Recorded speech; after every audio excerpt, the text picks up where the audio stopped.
একটা মহতী অনুষ্ঠান, যে অনুষ্ঠানটা একমাত্র সমাজের জন্য, একদম কি বলবো মানুষের জন্য।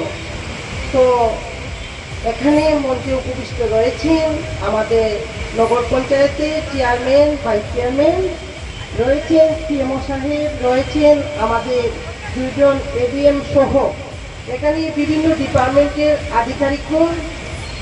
আমি অত্যন্ত আনন্দিত আপনারা আপনাদের উদ্যোগে যে এত সুন্দর একটা পদক্ষেপ নিয়েছেন মেঘা রক্তদান শিবির।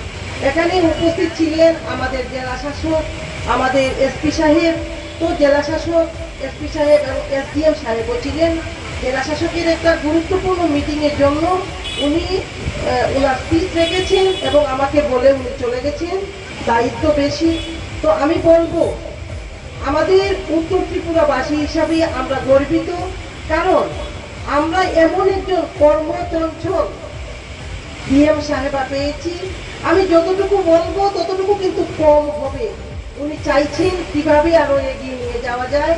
উনি বলছেন যে আমরা চাইবো আমাদের উত্তর ত্রিপুরা জেলা হাসপাতালে ব্লাড ব্যাংকে যাতে কখনো রক্তের কমতি না হয়, আর সেই জন্য প্রয়োজন আমার যুব সমাজে।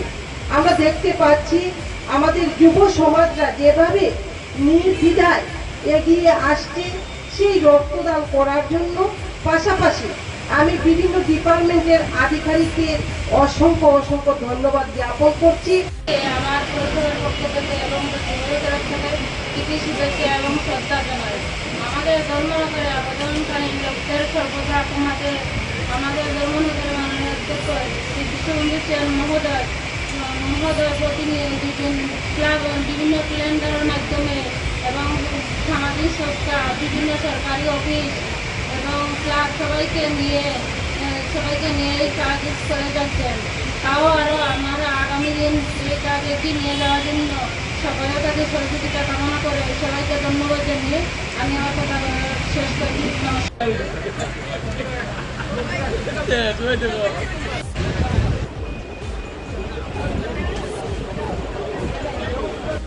আপনারা আমাদের যে ব্লাড ডোনেশন ক্যাম্প আছে এবং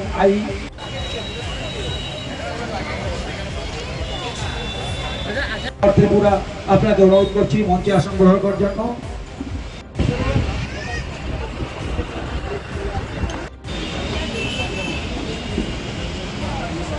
আস্তে আস্তে আস্তে আস্তে